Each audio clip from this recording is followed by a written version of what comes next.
정도 있다가 만난 거겠죠. 제가 92년도에 데뷔했다면 깜짝 놀라는 분들이 많아요. 어떤 분은 제가 95년도에 그 KBS 금촌 땡는 사람들로 데뷔를 한 줄 아시는 분이 많이 있어요. 많이 계시는데 사실은 92년도에 데뷔해서 지금 횟수로 11년 돼가네요. 말하고 보니 원로네요. 참. 그래서 제 나이를 참 헷갈려 하시는 분이 많은데 그냥 한 15 정도에 데뷔했겠거니 이렇게 생각을 하세요. 계산하지 마시고. 계산하면 갑갑해지니까. 맨 처음 개그맨이 됐을 때 뭐 다른 사람과 같았어요. 저 같은 경우는 또 다른 사람보다 못했던 게 그렇게 많이 개그맨을 소망했던 것도 아니고 그렇게 절실한 제 꿈도 아니었어요. 그죠? 남을 웃기는 작은 재주가 있었고 그리고 놀기를 좋아했고 그러다 보니 여차저차 방송국 리포팅을 하러 아르바이트로 다니다가 개그맨이 되었어요. 정말 운이 좋게 되었어요. 그때 SBS 공채 1기로 입사를 했는데 만만치 않은 경쟁률을 뚫고 운이 좋게 입사를 했어요. 저는 그것도 그렇게 고맙게 여기지 못했어요. 그냥 당연히 붙는 거고 당연히 뭐 나는 개그맨이 되고자 했으니까 된 거다라고만 당연하게 생각을 했어요. 그리고 나서 그때부터 뭐 수상소감 같은 거 연습하고 왜 사인 연습했어요. 보통 연예인들 사인 굉장히 자연스럽게 나온 것 같잖아요. 아니, 한 1년 정도 연습해요. 자연스럽게 나오기 위해서. 사인도 연습하고 뭐 인터뷰 같은 것도 멋있게 하는 법 연습하고 근데 제가 생각했던 것만큼 그 출세와 성공이라는 게 빨리 와주질 않더라고요. 이 자리에도 연예인을 꿈꾸는 많은 분들이 계실 텐데 사실 완성된 모습들만 비춰지잖아요. 개그든 노래든 미완성인 부분은 여러분 앞에 비춰지질 않아요. 완성이 된 부분만 비춰지고 좋은 부분만 비춰지다 보니까 그냥 정말 운 좋게 어떤 기획사에 딱 픽업이 돼서 조금만 공 들이면 그리고 운때만 맞아준다면 이라고 혹시 쉽게 생각하실 수도 있을 것 같아요. 제가 요즘 봐도 좀 아무나 될 것 같다라는 생각이 가끔 들 때도 있거든요. 저도 그래서 입사를 했는데 현실은 만만치가 않더라고요. 저는 일단 뜰 준비부터 했는데 그 주에 이제 방방 뜰 준비하고 어떻게 이제 의상이나 뭐 코디네이터 매니저 뭐 이런 거 어떻게 계약을 할까 뭐 달려와 주겠지 나랑 계약하기 위해서 아무것도 없더라고요. 개그맨이 되고 나서 한 6개월 동안 자판기 앞에서 살았어요. 커피만 줄창 뽑았죠. 그래서 아마 웬만한 개그맨들 커피 취향은 제가 다 알고 있어요. 제일 싫은 선배가 블랙 타가지고 뜨거운 물 섞고 오라는 그런 선배들. 그렇게 커피 심부름만 6개월 하고 나서 이제 주어진 역할이 뭐 시체 3, 뭐 아줌마 1 이런 거. 보통 뭐 아가씨 1, 아가씨 2 하는 애도 있는데 저는 그때 상태가 아줌마 쪽으로 많이 이제 기울었기 때문에 가발이 더 친숙했죠. 그 파마머리 가발. 그런 걸 쓰고 아줌마 2, 뭐 시체 3 이런 거 하면서 하루하루를 보내고 있는데 한 1년 정도 있으니까 고정적인 코너를 하나 주더라고요. 그래가지고 너 이거 해가지고 아이디어 짜가지고 해. 너무 들뜨죠. 그때 좀 약간 1년 동안의 방황과 좌절기가 있었다며 이때 좀 또 바짝 오기를 갖고 한번 이 기회에 한번 타보자 기류를. 그래서 또 바짝 아이디어 공들여서 하면 한 3주 하다 끝나요. 그렇게 만들었다 엎어지고 만들었다 엎어지고 심지어 내가 만들어서 낸 아이디어를 다른 사람이 도용해서 쓰는 그리고 그 사람이 막 잘 나가는 막 그런 상황까지 많이 겪다 보니까 이 생활에 회의가 먼저 오더라고요. 이게 별로 진심이 통하지 않는 생활, 그 사회구나. 그 집단이구나. 내 마음이 진심인 것과는 아랑곳하지 않고 그냥 어떤 순간적인 그 기류나 이 사람 윗사람한테 어느 정도 잘 보이느냐에 따라서 좌지우지되는 거지 내 능력과 내 노력과는 별개구나라는 어떤 회의감이 오더라고요. 그래서 그때부터 뭐 좀 심하다 싶을 정도의 방황이 시작됐죠. 워낙 또 노는 걸 즐기다 보니까 거의 밤에 피는 장미라고나 할까요. 아주 뭐 밤만 되면 올빼미처럼 뛰어나가서 어찌나 즐겁게 빨빨거리고 돌아다니며 유흥을 즐겼던지 요즘도 가끔 그 업소 웨이터들이 전화 옵디다. 전화 옵디다요. 그 생활을 청산한 줄 모르고 그게 이제 한 10년은 좀 못됐군요. 8년 전이라고나 할까요. 그래서 뭐 거의 뭐 같이 뜻이 맞는 동지들하고 많이 어울려 다녔어요. 근데 그때 저희 집에 작은 변화가 일어나고 있었는데 저는 이제 눈치를 못 챘죠. 밖으로 놔두느라고 바빠서 뭐 집안에 신경을 못 썼어요. 근데 저희 어머니께서 굉장히 심한 불교 신자였어요. 15년가량을 거의 뭐 산에서 사셨다 싶을 정도로. 그러니까 저희 오빠가 삼수를 했거든요. 그 저희 오빠 삼수해서 대학 가는 그 3년 동안 저희 집 그 일명 보살이라 일컫는 점쟁이한테 쏟아넣은 돈이 한 몇천만 원 된다고 그러더라고요. 그 1억에 가까운 돈을 쏟아 부었다고 그러더라고요. 저희 오빠를 위해서. 좀 살았었나 봐요. 1억이면. 그 당시 1억이면. 근데 하여튼 뭐 그렇게 행사가 많아요. 굿이 많고. 그 절에 가면 초 달고 등 다는 거 있대요. 뭐 그거 하나에 또 몇백만 원짜리 그것도 타시고 막 각종 행사 이렇게 다니시고. 근데 저는 이제 그 고등학교 때부터 크리스찬 스쿨, 그러니까 미션 스쿨이니까 이렇게 성경책을 들고 다니잖아요. 그러니까 어머니께서 그걸 갖고 오면 너무 싫어하셨어요. 그래서 성경책을 덮어가지고 이렇게 문 밖에다 버려놓고 몇 번 그러셨어요. 그래서 저는 어떤 하나님 나라에 대한 애착보다는 이게 교재니까 이게 저한테 학교에서 이거 없으면 맞거든요. 그래서 이걸 찾아오고 하루는 뭐 이렇게 이불 밑에다가 침대 밑에다 숨겨놓고 자고 막 그럴 정도였어요. 그러니까 저희 어머니가 그럴 정도로 정말 기독교하고는 정말 거리가 있으신 분이라고 생각을 했는데 저희 어머니가 갑자기 변하시기 시작하는 거예요. 교회를 나가보고 싶으시대요. 그래서 아니 어떻게 된 거야? 한 집에 두 종교 있으면 망한다며. 저희 어머니가 이상하게 그냥 그런 마음이 든다고 그러시면서 얘기를 하시는데 저희 어머니를 두고 한 5분, 6분 정도가 1년 동안을 중보기도를 하셨대요. 그러니까 저는 그때 중보기도를 중복기도로 알았어요. 기도를 계속 중복을 하면 중복기도가 되는구나. 중복기도면 심하게 기도한 거네, 겹으로. 그랬더니 그게 아니라 남을 위해서 기도를 한다고 하는 거라고 그러더라고요. 그때 당시엔 저도 뭐 미션 스쿨이었고 저도 그냥 급하면 아유 하나님 아버지 제가 죄를 져서 그런가 봐요. 죄송해요라고 말은 했지만 남을 위해서 굳이 그렇게 기도를 해주냐. 고맙긴 하다만 그렇게 땀을 흘리면서 울면서 남을 위해서 기도를 해준다는 게 참 어찌 보면 좀 모순이다라고 생각을 했을 정도로 감사를 몰랐어요. 그런데 그분들의 기도가 하늘 문을 두드린 거죠. 1년 후에 저희 어머니를 변화시키기 시작했어요. 첫 번째 하나님이 직접 역사하셨어요. 저희 어머니 꿈속으로. 어떤 분이 이렇게 나타나시더래요. 그러더니 머리도 길고 스타일 좋으신 분이 나타나셔서 성경책을 이렇게 주고 가시더래요. 저희 어머니 그 정수리에 손을 이렇게 얹으시고 성경책을 주시고 가셨대요. 저희 어머니는 그때도 그 꿈 꾸시고 꿈자리 뒤숭숭하다고 절에 가셨던 분이에요. 근데 그러고 나서 한 달 정도가 흘렀는데 저희 어머니가 그런 말씀을 하셔서 저는 참 뜬금없다. 교회에 나가볼까? 그때는 그러셨어요. 교회에나 나가볼까? 아이, 그래. 좀 거기 나가서 좀 마음을 다잡아볼까? 뭐 이도저도 좀 갑갑하고 그런데 뭐 이렇게 넋두리처럼 하셨던 거라서 저도 이제 신경을 안 쓰고 웬일이야 뭐 이렇게 생각했는데 한 달 정도가 흐르고 저는 뭐 계속 방탕한 생활과 함께 뭐 앞일에 대한 불확실함과 뭐 주변에서 나를 무시하는 것 같아. 나를 알아보는 사람이 열에 하나야 막 이러면서 막 방황을 하고 있었죠. 근데 저희 아버님께서 어느 날 저희 어머니를 끌고 교회를 나가셨대요. 어느 날 집에 와보니까 제 동생이 그래요. 어디 교회? 이 앞에 상가에 4층에 있는 교회가 있는데 거기 뭐 광명교회인가? 뭐 거기 가셨어. 어머 웬일이야. 그리고 찾으러 털레털레 갔어요. 주일날. 그랬더니 어머니 아버지께서 이렇게 손을 꼭 잡고 예배를 드리고 찬송을 부르고 계시는 거예요. 그래서 참 놀랬지만 보기 좋았어요. 왜냐면 저희 아버지랑 어머니께서 굉장히 성격이 강하신 분들이라서 다툼이 많았어요. 그래서 저는 어렸을 때부터 가구들이 제대로 있는 것보다 날아다니는 걸 더 많이 봤어요. 참 다혈질이신 두 분이 만나셔서 참 액티브하게 사시는구나. 항상 액션 영화를 찍으셨던 기억이니까. 그랬는데 그런 두 분이 두 손을 꼭 잡고 이렇게 기도를 드리는 거 보니까 과히 나쁘지 않더라고요. 그러면서 왠지 뾰로롱 나의 그 왼편에 영화에서 보는 그 예배 장면 있잖아요. 온 가족이 앉아가지고 이렇게 참신하게 예배 드리면서 뭔가 럭셔리하고 뭔가 부팅하는 그런 예배의 모습.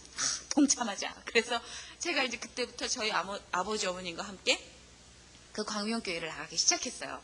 그때는 그냥 그 예배 드리는 모습이 참 우리 가족이 그때만큼은 참 화목하고 남들이 바라는 이상적인 구도를 자아내고 있기에 난 이 구도를 도와드려야 돼 이러면서 그 구색을 맞추기 위해서 나가서 앉아있기 시작했어요. 근데 참 교회 분위기는 적응이 안 되더라고요. 어찌나 예배 끝나고 밥 먹으라고 강요를 하는지. 아니 먹고 왔다는데도. 그래서 예배 끝나고 축도 받고 찬양과 동시에 도망 나갔어요. 저희 가족이. 왜냐면 그 순서만 좀 잘못 맞추면은 딱 집사님한테 딱 걸려가지고 식사하시고 가세요. 그래서 그게 너무 낯설고, 그러니까 싫다기보다는 낯설었어요. 그런 적극적인 관심과 그런 나를 향한 그 눈초리가 내 사생활을 침해하는 것 같다라는 그런 생각이 들더라고요. 그때는. 그래서 일찍 빠져나가기 시작했어요. 근데 그때 이제 그렇게 뭐 정말 말도 안 되는 신앙생활을 하고 있을 무렵 저한테 신상에 어떤 변화가 왔냐면 제가 SBS 3년 차 정도 됐을 때였어요. 3년 차 정도 되면 지금은 사실 무대가 굉장히 기회를 많이 열어주는 무대인데 그때는 SBS 자체가 스타포스트라고 그래가지고 왜 각 방송국에서 내로라 하는 스타들을 많이 스카우트를 해온 상태였기 때문에 사실 우리가 신인을 뽑았다라는 대외적인 광고 효과뿐이지 그 이후에 신인을 키워줄 필요가 없었어요. 왜냐하면 이 스타들을 가지고 한 5, 6년, 장기적으로 10년은 속된 말로 뽑아먹을 수 있기 때문이죠. 그러니까 저희는 일종의 그 방송국의 소모품이 되어 있는 상태였어요. 그래서 3년 차라 하더라도 알아보는 이가 없고 거의 무명의 신인들 새로 들어온 그 후배들보다도 더 못한 대접을 받으면서 밥이나 축내는 밥벌레 취급을 많이 받았을 때였는데 그래도 다행인 건 그래도 그 중에 저를 챙겨주시는 선배님들이 계셨고 저를 조금은 인정해주시는 프로듀서가 계셨어요. 그럼에도 불구하고 별다른 역할은 주어지지 않았을 때였는데 그때 저한테 MBC에서 섭외가 들어왔어요. 그때 저는 감동을 했던 거예요. MBC에서도 내 이름을 아는구나. 와, 나는 SBS 내에서만 그 사내에서 그냥 경리부 직원이다 생각을 했는데 나도 연예인이구나. 내 이름을 알고 섭외가 오는구나. 그래서 뭐 앞뒤 안 가리고 넙죽 받아들였어요. 그래서 촬영을 했어요. 근데 이게 공교롭게도 동시간대에, 그러니까 동일한 날짜 동시간대에 같이 방영이 돼버린 거예요. 그러니까 지금이야 어쩌다 한번 그거는 뭐 프리랜서가 워낙 많은 거기 때문에 그냥 도의적인 책임이지 법적으로 걸리진 않아요. 근데 저희 때는 계약이 안 됐음에도 불구하고 그게 상도의 뭐 원칙에 어긋난다 해가지고 윗사람들이 다 뭐라고 이제 막 비난을 저한테 쏟아부을 때였어요. 그래서 본의 아니게 쫓겨났어요. SBS에요. SBS에서요. 발음이 안 돼요. 그러니까 그렇죠. 이 양다리를 걸친 신인이 괘씸한 거죠. 쫓겨났는데 MBC에서는 그러더라고요. 쫓겨낸다 그러면 나와 우리가 책임져 줄게 라고 말한 분이 서세원 씨예요.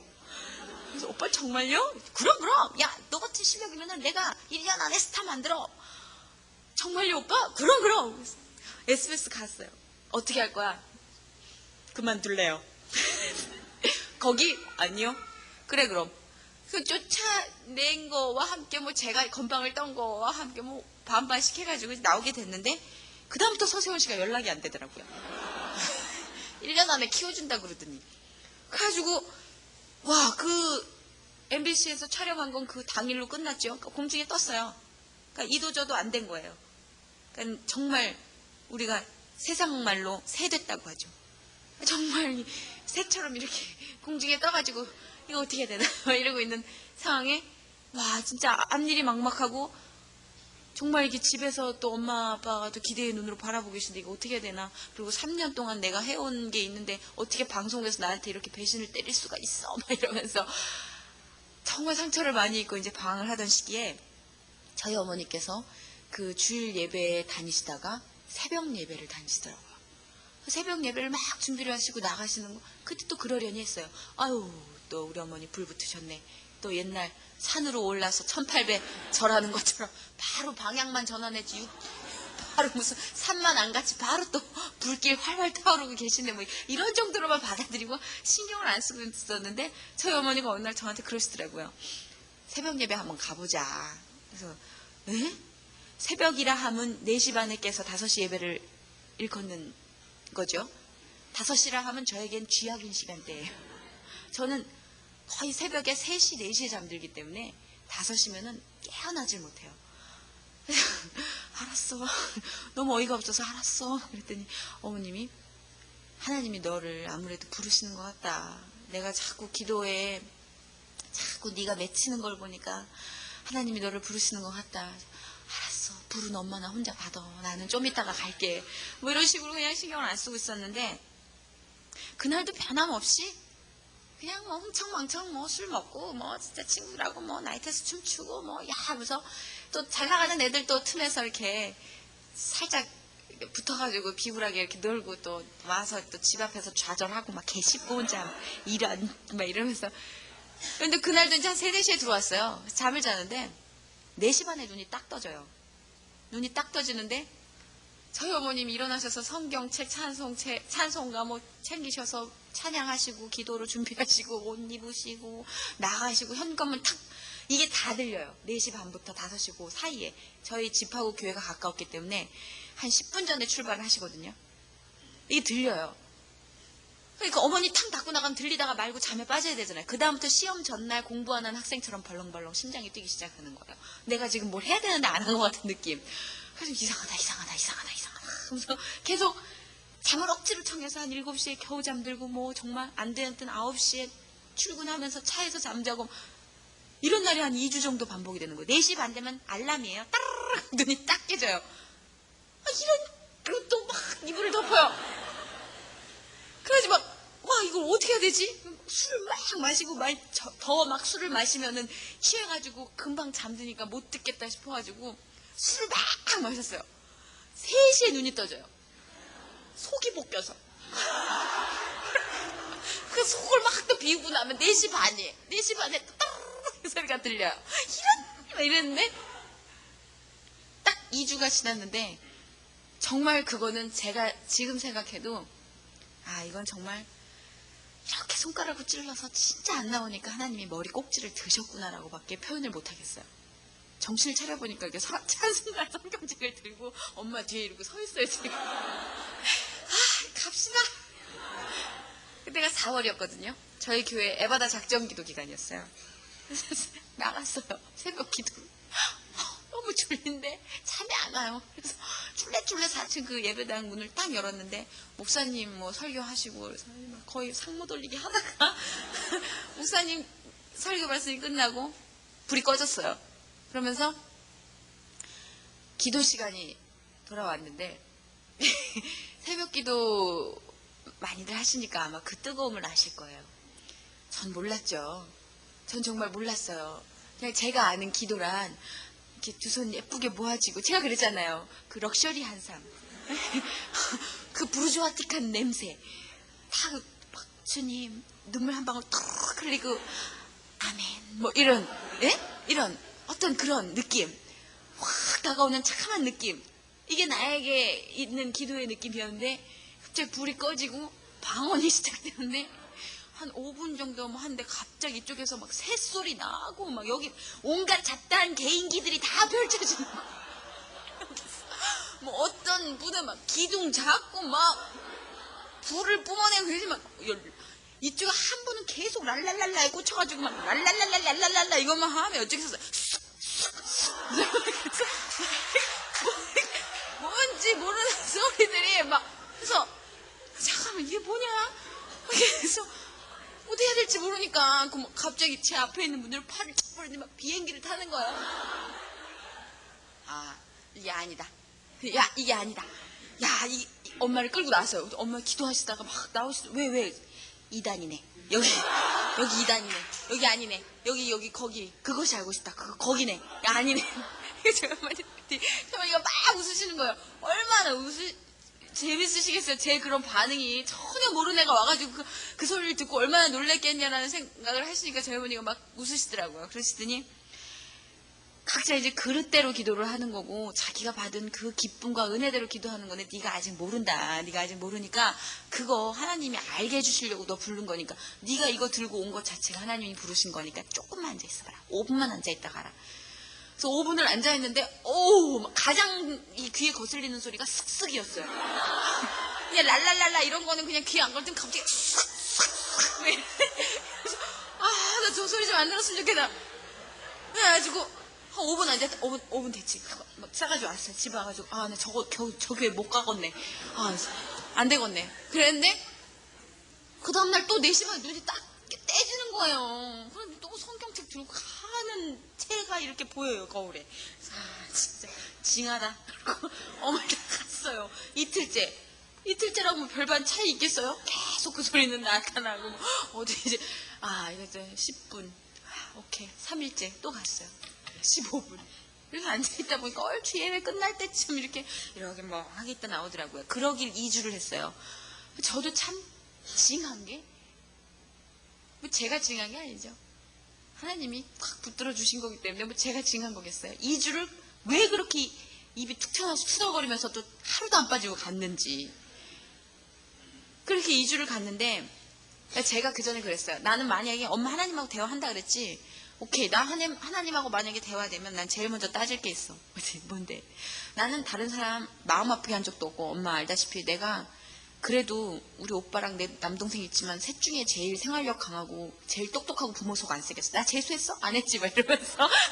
근데 왜 내 인생에 이렇게 태클이 오냐고. 왜 아빠는 나를 미워하냐고. 막 이러면서 따질 게 너무 많다고. 이러면서 하나님 만나면 제일 먼저 그걸 따지겠다고 그랬어요. 그리고 두 번째는 왜 내가 열심히 하고 밤새도록 아이디어 회의를 했는데도 불구하고 나한테는 기회가 안 주어지고 기회를 줬다가도 뺐나요? 세상에서 제일 치사한 게 줬다 뺏는 거예요, 하나님. 얘기할 거를 막 싸가지고 있었어요. 근데 뭐 워낙 슉슉 소리가 강하니까 이제 그런 기도를 못하고 있다가 한 2주 정도 지났는데 정말 거짓말처럼 주변이 조용해져요. 5분, 10분. 그날도 이렇게 뿌듯하게 앉아있는데 고개가 이렇게 숙여지는데 조용해지더라고요. 그래서 저는 이 사람들이 뭘 하는구나, 내가 지금 어떻게 됐구나라는 상황이 전혀 안 들었어요. 생각이 안 들었어요. 기도 소리가 점점 줄어들더니, 오케이. 기도 소리 줄어들었으니까 이제 내가 기도를 한번 해봐야겠다. 시끄러워서 못했는데 조용하니까 해봐야겠다. 이런 생각이 들더라고요. 그래가지고 한참 이렇게 밑을 보는데 갑자기 저한테서 팍 하고 튀어나온 말이, 하나님 죄송해요. 하나님 죄송합니다. 그 다음부터 드는 마음은, 하나님 나를 이렇게 사랑하시는데, 하나님이 나를 이렇게 사랑해서 나를 이렇게 붙잡아 주시는데, 하나님 나는 뭘 하고 있었나요? 내가 지금 뭘 하고 있는 거죠, 하나님? 하나님 죄송해요. 그러면서 저한테 든 느낌이, 누군가 보이지는 않지만, 내 눈에는 보이지도 않고 들리지도 않지만 나를 정말 끔찍이 사랑하고 있구나. 내가 이 세상에 태어나서 부모 사랑 받은 게 전부였는데, 그거보다도 더 큰 사랑이 느껴지기 시작하는 거예요. 나를 누군가 끔찍하게 생각하는구나. 끔찍하게 사랑하는구나. 자기 목숨을 다 내어주어도 아깝지 않을 만큼 사랑을 하는구나. 난 그렇게 사랑받고 있구나. 그런 느낌이 어떤 느낌인지 자세히 설명을 못하겠어요.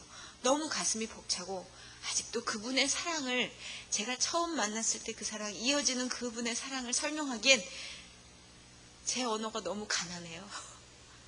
너무 사랑받고 있다는 느낌을 받았어요. 그래서 누군지 모르는데 여긴 하나님을 보는 곳이니까 하나님이시겠죠. 나를 정말 무지하게 사랑하시는 분이 하나님. 근데 감사하고, 근데 너무 죄송해요. 하나님, 제가 죄송한 게 너무 많네요 하면서 죄송한 일들이 막 보따리처럼 막 저를 덮치기 시작하는 거예요. 내가 죄라고 생각하지 않았던 그 모든 것들이 죄가 되어서 저를 덮치기 시작했어요. 누군가의 마음에 상처를 입혔던 일, 그리고 엄마 아빠 무시하고 공격했던 일, 형제들 무시했던 일, 친구들 무시했던 일, 원망했던 일, 그리고 정말 길거리에 지나가다가도 내가 행동은 안 했지만 저 사람에 대해서 조금 멸시하는 느낌을 가졌다. 그런 느낌과 그 사람의 얼굴까지도 생각이 나기 시작했어요. 끊임없이 죄송하다는 말밖에는 할 말이 없는 거예요. 아니, 이런 따질 게 몇 개 있었는데 죄를 너무 짓고 사는 거예요. 제가 무슨 죄를 그렇게 줬는지 모를 정도로 죄가 막 쏟아지는데, 그때부터 막 눈물 콧물이 범벅이 돼가지고 하나님께 죄송하다고 그렇게 하염없이 기도를 하다 정신을 차렸는데, 날이 막 밝고 가셨어요. 다들 저를 보니까 제가 그렇게 모멸감에 떨면서 봤던 그분들처럼 제가 쉑쉑거리면서 엉엉 울면서 콧물을 쏟아내고 있더라고요. 그렇게 하나님을 느꼈어요. 느끼고 이제 집에 와서 그때부터 묘한 거예요. 아, 이게 사랑인가? 두근두근하고 이제 기분이 좋고, 아, 누군가 나를 옆에서 잡아주고 이끌어주고 내가 혼자가 아니라는 생각. 부모님이랑 같이 살아도 외로웠거든요. 친구들이 많아도 외로웠어요. 왜? 저는 제 속에 제가 너무 많아요. 저는 굉장히 다중적인 인물이에요. 저는 제가 감정 기복이 굉장히 심하기 때문에 이 직업을 선택하길 잘했다고 생각해요. 흔히들 그걸 똘끼라고 그래요. 이랬다 저랬다. 또라이끼. 그래서 똘끼. 성전에서 쓸 말은 아니지만 쉽게 풀어 해석하자면 감정의 기복이 너무 심해서 굉장히 공격적으로 사람을 쳤다가 굉장히 우울하게 막 밑으로 혼자 파고들고, 이런 격심한 요동 속에서 제가 행복하고 충만한 느낌을 어느 때라고 받을 수 있었겠어요? 전혀 만족을 몰랐어요. 근데 그날은 누구도 저를 인정해주지 않는 그런 하루예요. 그렇지만 행복해요. 이유가 뭔지는 모르겠어요. 그렇게 또 그 다음날도 하나님 만나러 갔어요. 왜? 만나면 행복하더라고요. 하나님하고 연애하는 느낌. 연애해보셨잖아요. 전 그때 연애도 못 해봤어요. 제가 뭐 연애를 해볼 그런 인상은 아니잖아요. 뭐 사랑을 많이 받아서 이런 사람 귀찮아 뭐 이런 인상은 아니잖아요. 사랑이 많이 갈급한 인상이고, 그땐 더 심했어요, 상태가. 지금 많이 좋아진 거예요. 가끔씩 컴퓨터에 인터넷에 제 과거 사진 올리면은 주소 추적해요, 저는. 근데 그런 외로운 그 삶에 사랑이 찾아들었으니까 얼마나 행복하겠어요. 그래서 신나게 다녔어요. 그리고 가면 하나님한테 막 고하는 거예요. 하나님, 오늘은 이랬고요. 근데 생각해보니까 제가 하나님 믿으면서 이건 좀 못된 것 같아요. 이건 못 털어버리고 있네요. 하나님 도와주세요. 뭐 조잘조잘 쨍갈쨍갈 막 종달새 지저귀듯이 하나님과 막 대화를 하는 거예요. 그분의 대답이 느껴지지 않아도 일단 제가 막 쏟아내는 거예요. 왜? 나는 그분을 만났으니까. 나는 그분을 느꼈으니까. 벅찬 사랑을 느꼈으니까. 아싸, 신난다. 그분은 계신다. 생각하면서 막 얘기를 하는 거예요. 그러면서 그 뜨거움이 달아올라서 목까지 치솟아 올라서 제가 하나 큰 약속을 했어요. 하나님 저 이제 높게 들어주실 거잖아요. 저 그거 믿어요. 근데요, 하나님 높게 들어주시면 제가 하나님 이름으로 모인 곳에 제가 필요하시다면 언제든지 갈게요. 참 그거 후회할 때 많아요. 뭐 그런 나쁜 의미의 후회는 아니고, 참 하나님과의 약속을 섣불리 하면 안 되는구나. 우리는 뜨거워져서 벅찬 마음의 한 약속을 하나님은 다 기억하고 계시더라고요. 제가 첫 번째 드린 기도였어요. 약속이었어요. 기도라기보다는 갈게요.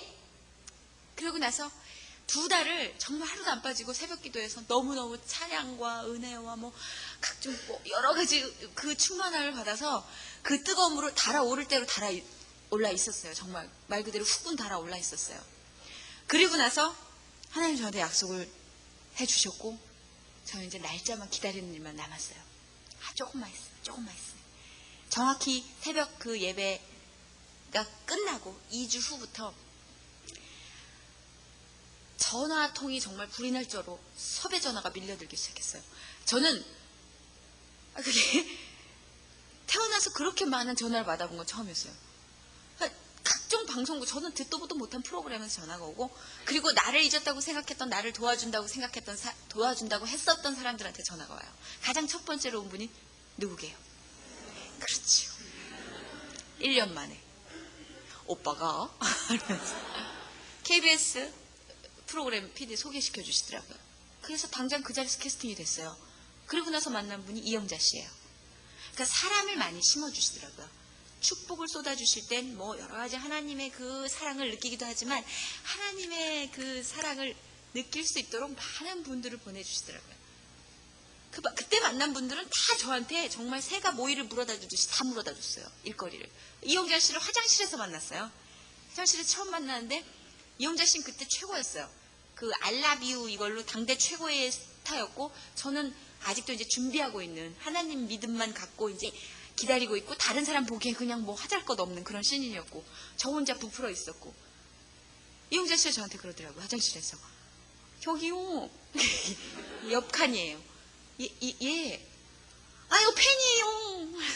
아, 예. 언제 한번 좋은 작품만 한번 같이 해요. 아, 예. 그러고 나서 전화가 왔고, 그래서 간 곳이 금촌이에요. 상태가 안 좋은 세댁 역할을 하라고 그러더라고요. 예. 굉장히 호화 캐스팅이었어요. 그때 유명하시던 김용건 씨, 홍진경 씨도 그때 슈퍼모델 데뷔해서 막 뜨고 있을 때였고, 하여튼 와, 쟁쟁한 사람 다 모였네, 막 이러는데, 푼수 세댁이라서 이제 대본을 딱 받았는데, 한 줄 있어요, 대본에.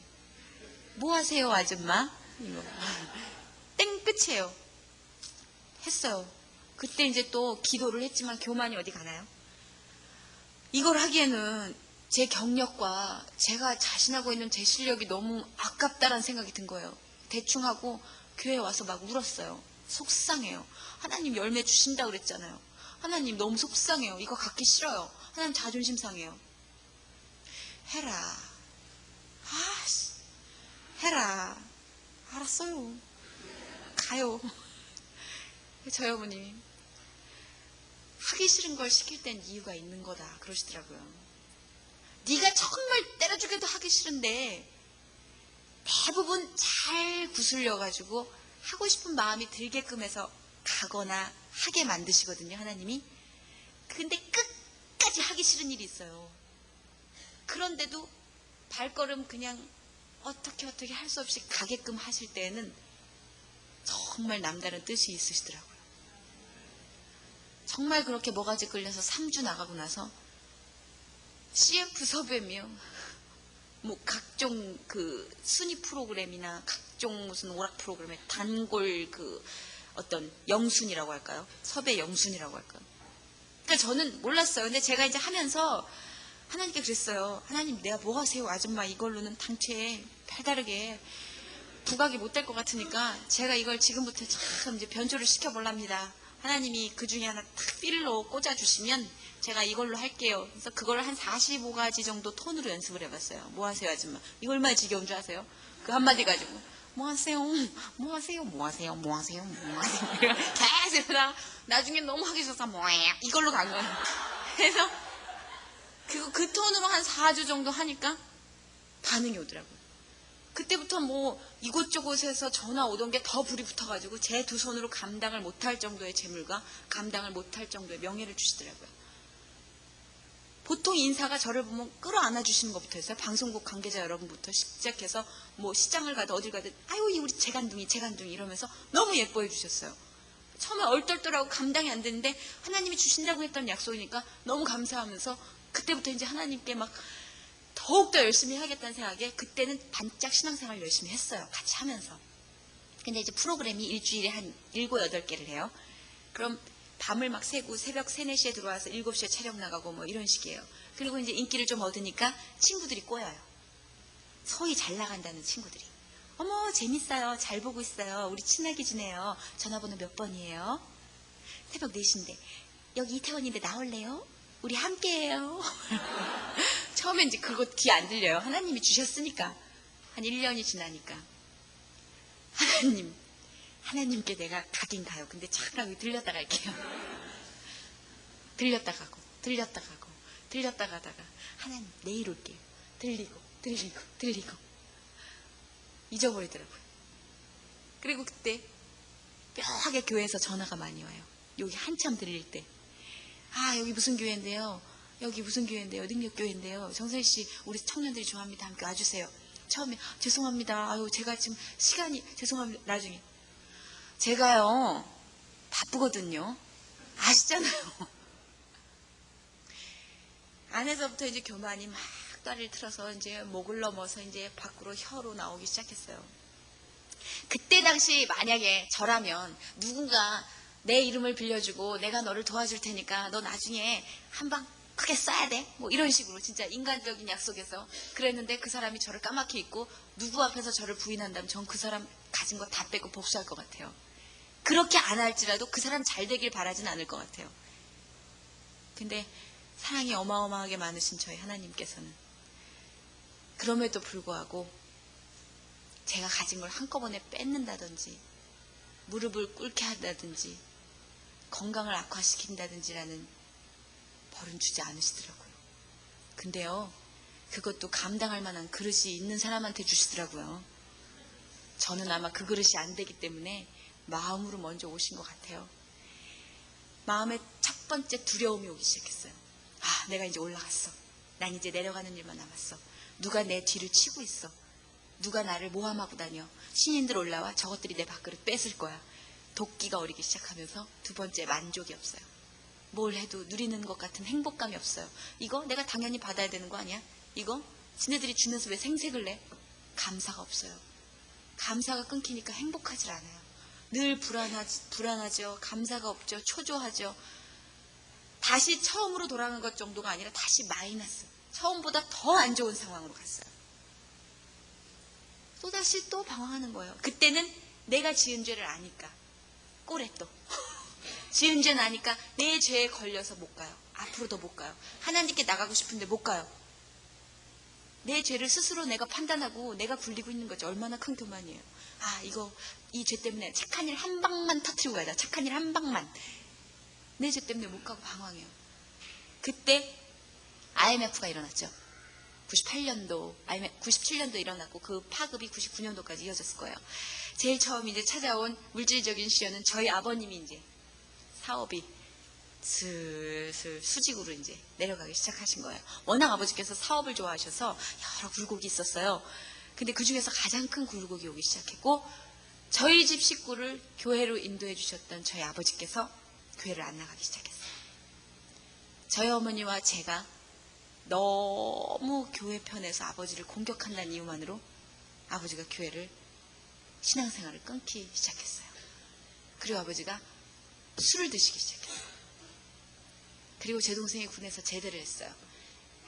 군대에 있는 3년 동안 너무나 성격이 이상한 사람에게 시달림을 받아서 정신이 약간, 그러니까 뭐 질환은 아니고 우울증이라고 그러죠. 굉장히 급격한 우울증 속에서 애가 말을 안 해요. 그런 와중에 저희 어머니 건강이 악화됐고, 그러다 중에 저와 함께 일하던 사람들이 떠나기 시작했어요. 프로그램에는 변함이 없어요. 프로그램은 늘 많이 주셨어요. 근데 일단 아버님께서 그렇게 무너지기 시작하니까 집안에 웃음이 없어요. 그러니까 저는 간증을 하러 다니면서도 항상 이 부분이 고비예요. 저희 아버지는 아직도 교회를 안 나가세요. 전 아직도 아버지를 다시 하나님 품으로 이끄는데 성공하지 못하고 있어요. 그래서 여러분 앞에서 간증을 하면서도 항상 이 부분이 걸려요. 왜냐하면 많은 사람들은 나의 웃는 얼굴을 기억하기 때문에, 나의 웃는 얼굴을 기대하고 그것이 유지되길 기대하기 때문에 내가 이것을 풀어 헤쳐놨을 때 이 참담함에 많은 분들 기도를 해주시겠지만 혹여라도 저희 아버님의 귀에 제가 어디 가서 하나님 증거하면서 저희 아버지의 그러한 면을 부각을 시켰다고 주님 안에서 생각하시는 분이 아직 못 되기 때문에 오해를 하실까봐. 그래서 항상 이 부분에서는 하나님께 기도를 드려요, 마음속으로. 여기 계신 모든 분들이 저희 아버지 얘기를 들으셨을 때 이건 하나님이 주신 거예요. 그 대답은 제가 느낀 게 아니라 제가 그런 기도를 드렸어요.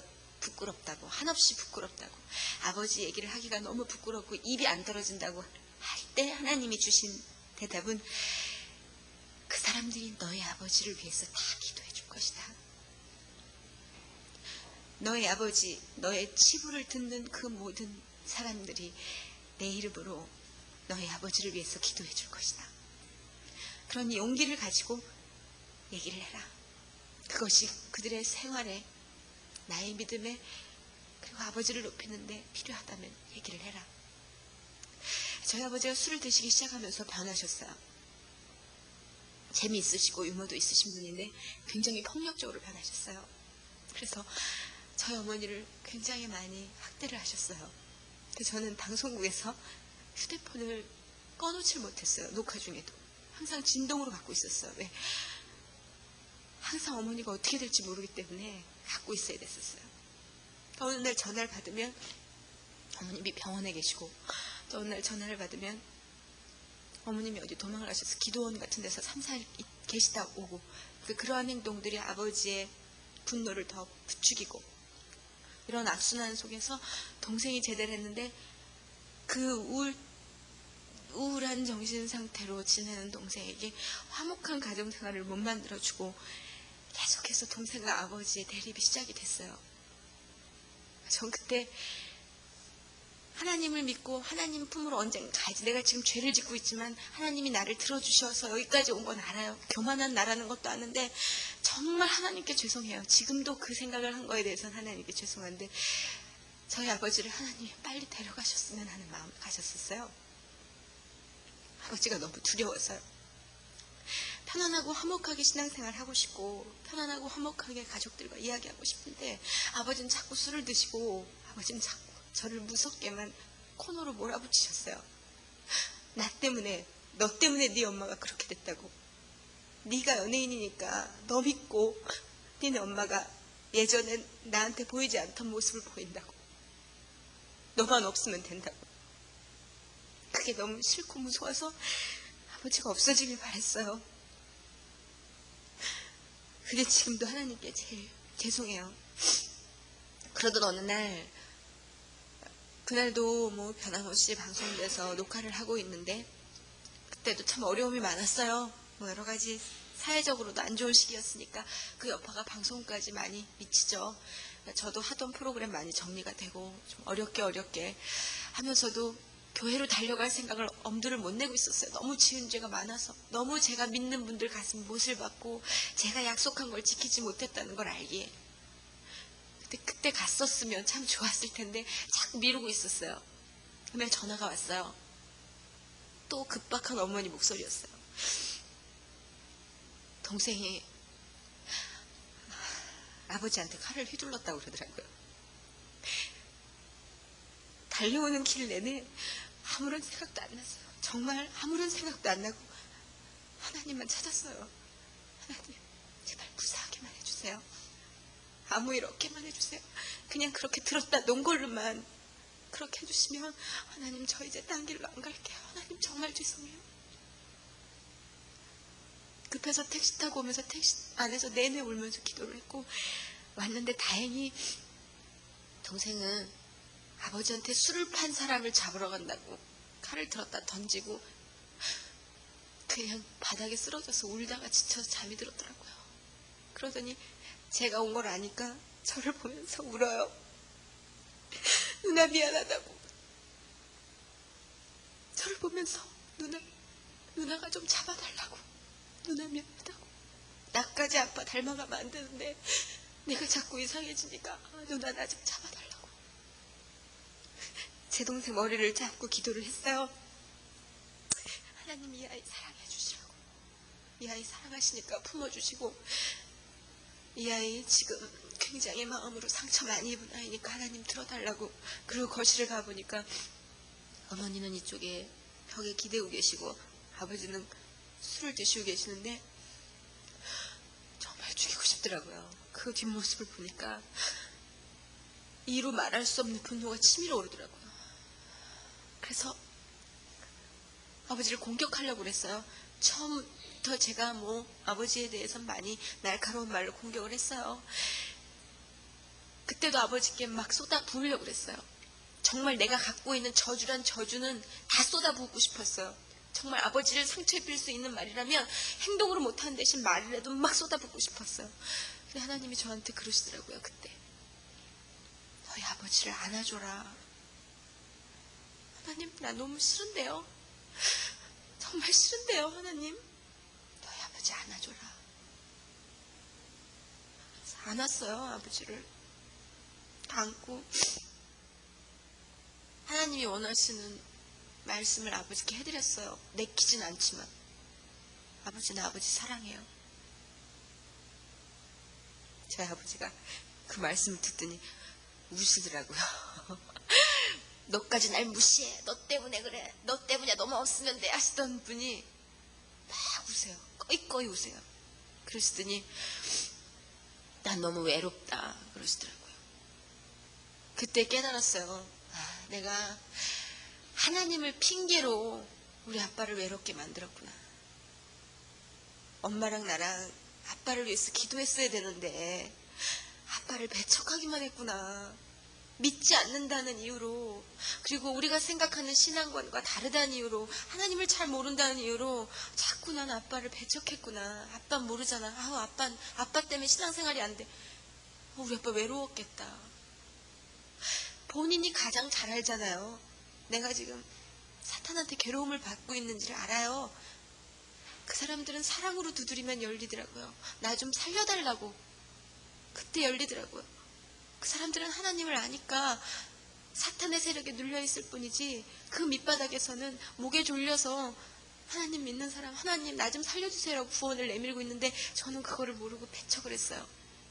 그때 하나님 저한테 열쇠를 하나 주셨어요. 아버지 마음문을 여는 열쇠를 하나 주셨어요. 그게 사랑이더라고요. 전 저희 아버지를 사랑 안 했어요. 너무 무서웠고, 어렸을 때부터 아버지가 항상 강압적이어서 아버지를 피할 생각만 했어요. 근데 저를 낳으신 분이잖아요. 아버지가 저 목욕도 시키고 저 키워주시고 잿빈도 사다 주시고 저를 사랑하시는 분이시잖아요. 표현이 달라서 그렇지. 그 길로 교회를 갔어요. 금요일 철야 예배였는데 그때 엎드려서 기도를 했죠. 아버지가 주신 열쇠 지금 받았어요. 이 열쇠가 우리 아버지 마음만 여는 게 아니라 제 마음도 열었고, 저희 엄마 마음도 열었고, 제 동생 마음, 제 오빠 마음, 저희 가족 마음 모두 열었고, 이제 아버지께서 주신 열쇠로 아버지 나를 높여주셨으니까 사람들 마음 열게요. 아버지 감사합니다. 근데 저희 하나님께서는, 우리 하나님께서는 아무것도 묻지 않으시더라고요. 저 같으면 너 이런 약속했는데 왜 그랬니? 너 이랬는데 왜 그랬니? 왜 그랬니? 묻고 싶은 게 참 많을 텐데 아무 말씀도 없이 그런 느낌을 주시더라고요. 네가 앉아서 기도하는 그 자리가 네 자리다. 네 자리다. 네 자리다. 네가 거기 다시 와서 앉기까지 계속 나는 네 옆에 있었다. 어디를 가든 하나님 옆에 계시더라고요. 제가 안 봐서 그렇지 옆에 계시고 저를 붙잡으시더라고요. 저만 놓지 않는다면 하나님은 결코 저를 포기하지 않으시는 분이더라고요. 깨뜨리고 닦고 또 닦아서 새로운 그릇으로 만들어주시는 분이시더라고요. 교만하고 남 깔보고 부모 무시하고 나 잘난 맛에 사는 그 보잘것없는 허울만 좋았던 그 그릇을 아버지께서 많은 일을 통해서 닦아주시고 깨뜨려주시고, 그래서 더 많은 축복을 쏟아주시더라고요. 그래서 그 일이 있은 후에 낮아지는 법을 배웠어요. 그리고 그 낮아지는 법 배웠으니까 잊어버리지 않게 항상 제 기도의 끝에는 저의 욕심이 제 신앙, 제 믿음을 이기지 않게 해주시옵소서. 낮아지게 해주시옵소서. 당신이 그렇게 낮게 우리를 위해서 사랑을 주시고 가신 것처럼 저희도 낮게 해주시옵소서. 그래서 아무리 높은 자리에 있어도 낮아지게 해달라고 기도를 해요. 그리고 그런 기도로 심어주시는 분은 하나님인 것 같아요. 제 스스로는 회개조차도 못해요. 저는 하나님이 역사해 주시지 않으면 저는 아무것도 못해요. 정말. 그래서 보잘것없는 제 얘기를 들으시고 여러분께서 저의 삶에 대해서 그렇구나 라고 생각하시는 거, 이면에 제 뒤에서 너무나 크고 웅장하게 역사해 주신 하나님의 모습을 보셨으면 해요. 그분은 너무나 위대하신 분이고 저희를 포기하지 않으시는 분인 것 같아요. 그래서 조금 변화되는 이제 그 믿음의 고백이 있고 좀 변화된 삶을 말씀을 드리자면, 그 후로 저희 아버지와는 지금 따로 지내고 있지만 제가 자주 연락드리고 저희 아버지 많이 풀어주셨어요. 그래서 제가 아빠를 위해서 기도합니다요. 그러면은 기도 소리 하지 마라. 기도 안 찬다. 그러면서 무슨 일 급한 일 있으면은 네가 기도해 준다면서 난 왜 감기 걸렸냐? 막 이러면서 조금씩 그 얼음이 녹듯 풀려가고 있고, 그분이 참 따뜻하고 정이 많은 분이라는 걸 몰랐는데 하나님이 알게 해주셨어요. 겹겹이 친 그 어둠의 굴레를 저희 기도와 그리고 여러분의 기도로 하나님께서 저희 아버지를 아마 크게 들어 써주실 것으로 믿습니다. 아버지께서 많이 사랑하시는 것 같아요. 저희 아버님을. 그래서 지금도 뭐 아버지 얘기하면서 많이 울었는데 사실 이렇게 눈물이 나는 것 또한 저는 아버지한 애정을 하나님이 심어주신 거기 때문에 참 울면서도 감사해요. 저는 아버지 얘기했을 때 눈물 안 흘렸었어요. 초창기에는. 그리고 제 동생 광고회사 입사해서요. 지금 2년 차 됐는데 뭐 이곳저곳에서 스카우트제에 들어오고요.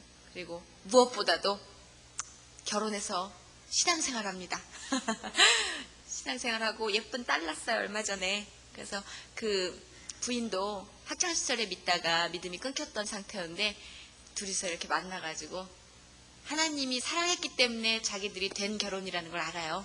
그래서 나와서 둘이 손꼭 붙잡고 이렇게 예배 드리는 거 보면 너무너무 가슴 벅차고 저희 오빠도 결혼해서 지금 저쪽 온수동 쪽에 살아요. 살면서 이제 신앙생활 열심히 하고 저희 아버님을 위해서 다 같이 기도를 하죠. 그리고 저희 어머님도 허리 디스크로 허리를 못 펴셨어요. 그런데 아버님께서, 그러니까 저희 하나님께서 들어 써주시려고 저희 어머님이 또 맡은 그 직분이 굉장히 많으셔서 디스크를 고쳐주셔서 지금은 굉장히 활발하게 발레리나처럼 사뿐사뿐 다니고 계십니다.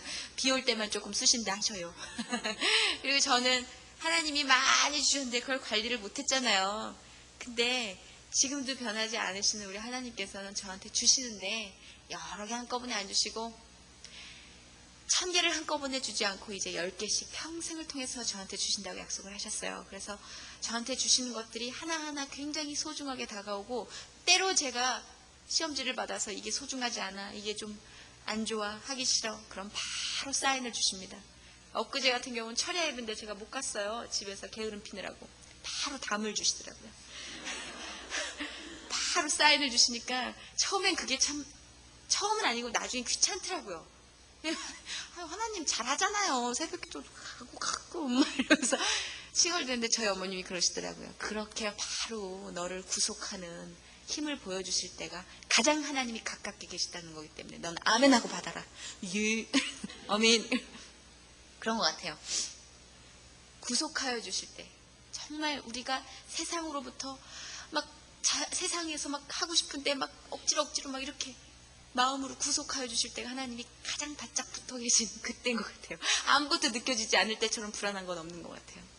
구속해 주신 하나님께 감사드리고 그리고 기도한 대로 열매를 맺게 해주셔요. 그래서 제가 MC 하고 싶어요 했더니 MC 막 열매로 주시고 그리고 돈이 필요해요 그러면은 또 이렇게 채워주시고 가끔씩 10씩 평생 주시다가 한 100씩 떨어뜨려 주셨으면 하는 바람도 있어요.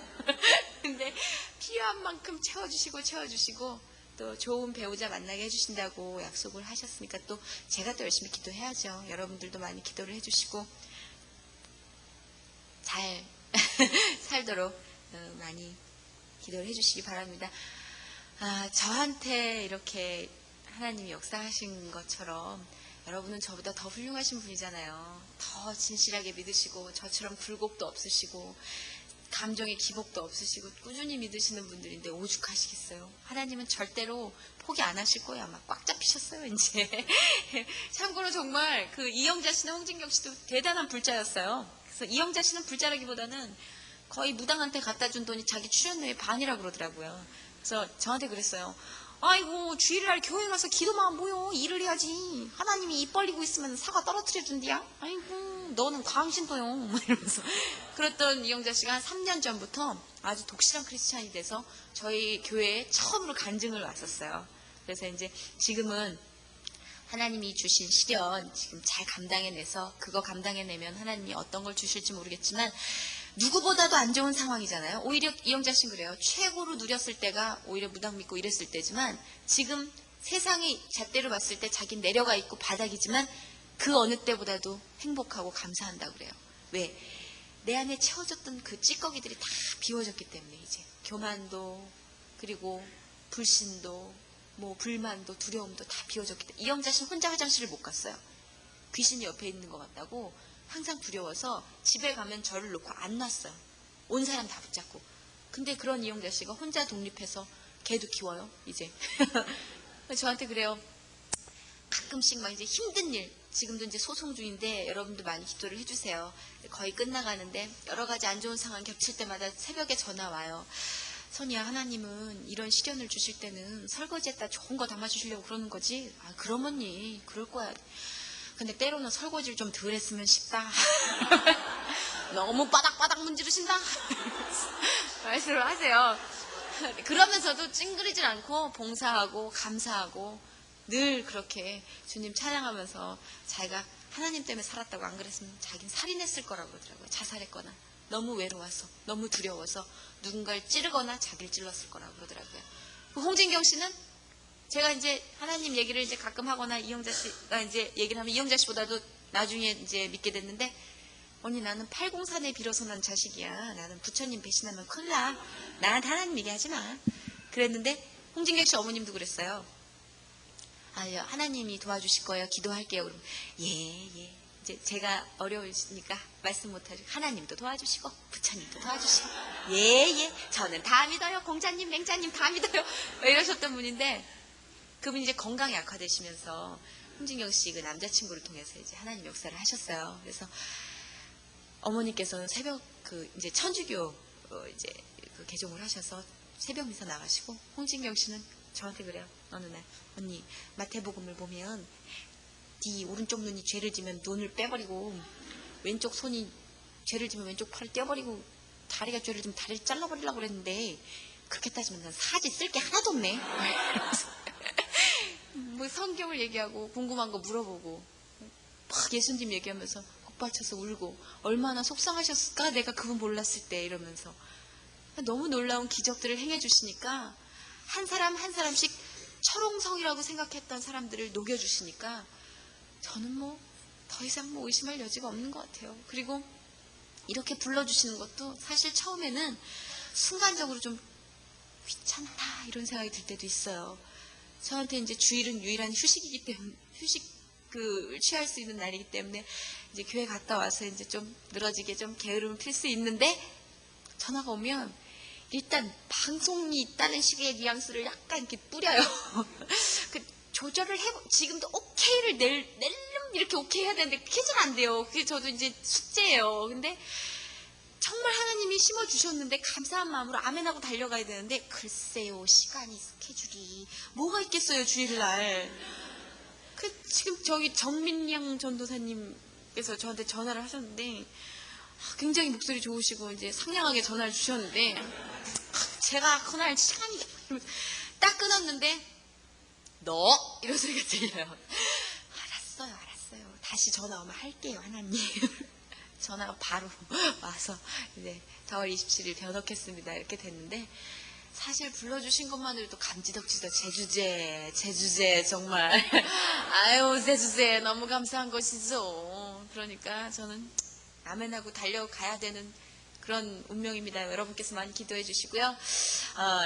뭐 두섬 얘기, 제가 뭐 논술 쪽에 강하거나 이제 그 언론인이 아니기 때문에 좀 기승전결이 좀 없습니다. 그리고 감정에 치우쳐서 얘기를 하기도 하고, 또 약간 번들어한 얘기, 또 세상적인 얘기로 조금 이제 성전을 흐리게 한 게 없지 않아 있는데, 그런 구절은 다 뒤로 이렇게 물리시고, 정말 참 불쌍한 죄인 위에 역사하신 하나님 어떻게 쓰시는지, 그리고 포기하시지 않는 하나님 보시면서 여러분들 영적으로 문제가 있으셨던 분들이나 앞으로 나아가는 분들한테 조금이라도 도움이 됐으면 하는 바람입니다. 그러기 위해서 보내주셨다고 생각하고 아멘하고 물러갑니다. 네.